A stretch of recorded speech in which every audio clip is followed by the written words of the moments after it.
LPU ప్లేస్మెంట్ల రికార్డులు సృష్టిస్తోంది. Final year student 2.5 కోట్ల ప్యాకేజ్ పొందుతున్నారు. 1700 మందికి పైగా ఎల్పీయూ స్టూడెంట్స్ 10 లక్షల నుంచి 2.5 కోట్ల ప్యాకేజెస్ పొందారు.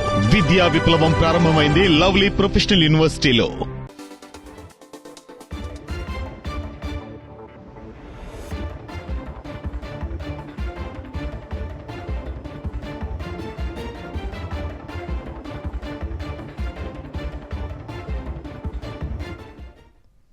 పారామెడికల్ స్టూడెంట్స్ పై లైంగిక వేధింపులకు పాల్పడ్డ కాకినాడ జీజీహెచ్లో 4 ఆర్ఎంసీ ఉద్యోగులను సస్పెండ్ చేశారు అధికారులు.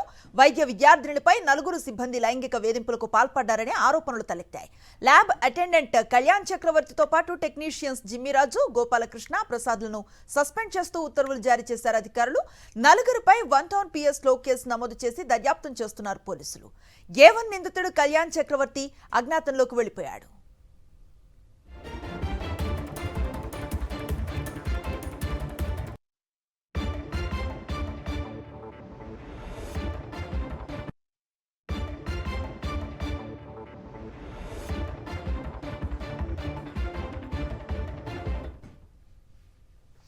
కాకినాడ జీజీహెచ్ను వైఎస్ఆర్సీపీ మహిళా విభాగం నాయకురాళ్లు సందర్శించారు.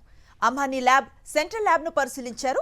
జక్కంపూడి విజయలక్ష్మి, కాకినాడ వైఎస్ఆర్సీపీ అధ్యక్షురాలు సుంకర శివప్రసన్న కూడా మాజీ చైర్పర్సన్ రాగిరెడ్డి చంద్రకళ దీప్తి, మాజీ deputy mayor Pasupuleti Vijayalakshmi biochemistry HOD doctor శ్రీవాణితో మాట్లాడి కీచకల వేధింపులపై సమాచారాన్ని సేకరించారు.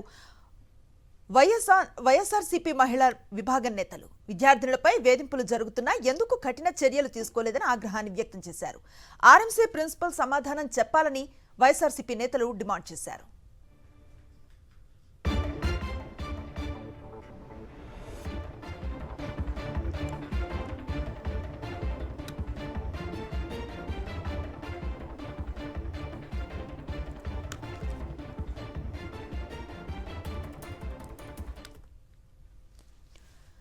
కాకినాడ జీజీహెచ్లో విద్యార్థినులు లైంగికంగా వేధిస్తున్న కీచకులపై కఠిన చర్యలు తీసుకోవాలని డిమాండ్ ఊపందుకుంటోంది.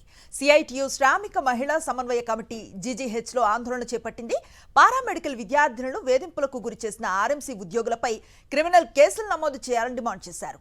నిందితులపై కఠిన చర్యలు తీసుకునేంత వరకు న్యాయ పోరాటం చేస్తామని కూటమి ప్రభుత్వాన్ని హెచ్చరించారు. ఈ సందర్భంగా ప్రభుత్వానికి వ్యతిరేకంగా నినాదాలు చేశారు. పరీక్షల్లో ఫెయిల్ చేస్తామని, తక్కువ మార్కులు వేస్తామని స్టూడెంట్స్ ను బ్లాక్మెయిల్ చేయడం దారుణమన్నారు. వాళ్ళని తక్షణం అరెస్ట్ చేయాలి. అరెస్ట్ చేసి వాళ్ళని క్రిమినల్ చర్యలు తీసుకోవాలి. వాళ్ళని ఎట్టి పరిస్థితుల్లోనూ బయటకు రాకుండా ఉంచాలి. ఎందుకంటే ఇక్కడ ఈ ప్రభుత్వ హాస్పిటల్ 2 జిల్లాలు దగ్గర జిల్లాలన్నిటికీ కూడా ప్రధానమైనటువంటి జిల్లా. అనేక మంది విద్యార్థులు దేశాల నుండి కూడా వచ్చి ఇక్కడ చదువుకుంటున్నటువంటి వాళ్ళు ఉన్నారు. అటువంటి పరిస్థితుల్లో ఆడపిల్లల మీద ఎంత ఘోరంగా వాళ్ళు లైంగిక వేధింపులకి గురి చేస్తున్నారంటే ఇప్పుడు ఈవేళ జరుగుతున్నది కాదు, ఇది ఎప్పటి నుంచో జరుగుతుంది. ఇవన్నీ బయటకు రావట్లేదు. ఎందుకంటే పని ప్రదేశాల్లో లైంగిక వేధింపుల వ్యతిరేక కమిటీలు వేయాలని సుప్రీంకోర్టు గైడ్ లైన్స్ ఏదైతే ఉందో ఈ గైడ్ లైన్స్ ప్రకారం ఆ కమిటీలు వేయకపోవడం కూడా ఇటువంటిది. అవుటర్స్ ని పెట్టి ఆ కమిటీలు వేస్తే ఆ లోపల బండారం అంతా బయటకు వస్తుంది.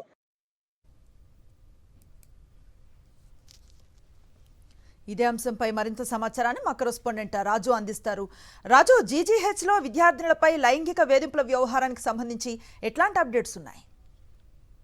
ఎవరైతే ఈ పారామెడికల్ విద్యార్థుల పట్ల లైంగికంగా వేధించారో 4 ఉద్యోగులను కూడా శాఖాపరమైన విచారణ జరిపి సస్పెండ్ చేయడం జరిగింది. కొద్దిసేపటి క్రితం ఈ విషయాన్ని అధికారికంగా జిల్లా కలెక్టర్ షాన్ మోహన్ ప్రకటించడం జరిగింది. అయితే గత 2 రోజుల నుంచి కూడా ఈ కాకినాడ జీజీహెచ్ ఉన్నటువంటి 3 ల్యాబ్లు ప్రధానంగా చూసుకుంటే బయోకెమిస్ట్రీతో పాటుగా ప్యాథాలజీ, అదేవిధంగా మైక్రోబయాలజీ, ఈ 3 డిపార్ట్మెంట్ సంబంధించి ఒక శాఖాపరమైన విచారణ హెచ్ఓడితో పాటుగా 2 ప్రొఫెసర్లు పెట్టి చేయించడం జరిగింది.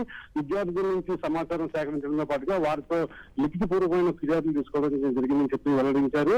అయితే ముఖ్యంగా ఈ రోజు ఏదైతే ఈ విషయం వెలుగులోకి రావడం జరిగిందో, 3 అటెండర్లు ఎవరైతే అమ్మాయిల పట్లకి లైంగికంగా వేధించడంతో పాటుగా ప్రధాన నిందితుడు కళ్యాణ్ చక్రవర్తికి కొద్దిగా సహకరిస్తూ అతను చెప్పిన మాట వినాలని చెప్పి విద్యార్థులను బ్లాక్మెయిల్ చేస్తూ అవసరమైతే మార్కులు తగ్గిస్తాం లేదంటే ఫెయిల్ చేస్తామని చెప్పి బెదిరింపులు పాల్పడుతున్నటువంటి 3 ల్యాబ్ టెక్నీషియన్లు పోలీసులు అదుపులో తీసుకున్నారు. వీరి మీద 3 ఫిర్యాదులు అందాలని చెప్పి జిల్లా ఎస్పీ దిల్లీమాధవ్ కొద్దిసేపటి కింద ప్రకటించడం జరిగింది. అయితే ఒకవైపు దీన్ని సస్పెండ్ చేస్తూ మరోవైపు క్రిమినల్ కేసులు నమోదు చేస్తున్నారు. ముగ్గురిని అదుపులో వేసి మనకు ఉన్న సమాచారం ప్రకారం ముగ్గురిని కూడా వంటాన్ పోలీసు అదుపులో తీసుకుని విచారిస్తున్నారు. ఇంకా ప్రధానంగా ఈ కేసులో ప్రధాన ముద్దాయి అయినటువంటి కళ్యాణ్ చక్రవర్తి, ఇతను బయోకెమిస్ట్రీ సంబంధించి ల్యాబ్ అటెండెంట్ గా పనిచేస్తున్నారు. ఈయన ఆర్ఎంసీ రంగరాజు మెడికల్ కాలేజ్ సంబంధించిన ఉద్యోగి.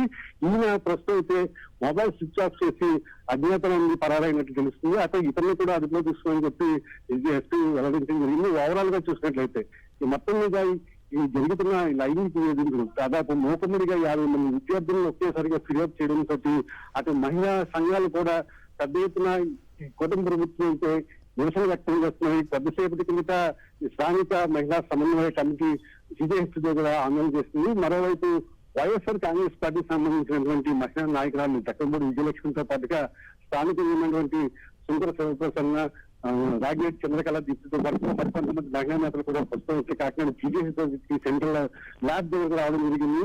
ఇక్కడ ఎవరైతే బయోకెమిస్ట్రీకి సంబంధించినటువంటి హెచ్ఓడి శ్రీవాణితో పాటుగా Rangarao medical college principal Vishnuvardhan తో కూడా మాట్లాడడం జరిగింది. మీరు ఫిర్యాదు వచ్చి 3 రోజులు అవుతున్నప్పుడు కూడా ఎందుకు స్పందించలేదు, ఎందుకు విచారణ చేసి వారి మీద చర్యలు తీసుకోవాలని చెప్పి ప్రశ్నించడం జరిగింది. ఖచ్చితంగా బాధితులైనటువంటి విద్యార్థులతో మీరు మాట్లాడాలని చెప్పి డిమాండ్ చేస్తున్న పరిస్థితులు దగ్గర కనిపిస్తున్నాయి. Right, thank you Raju.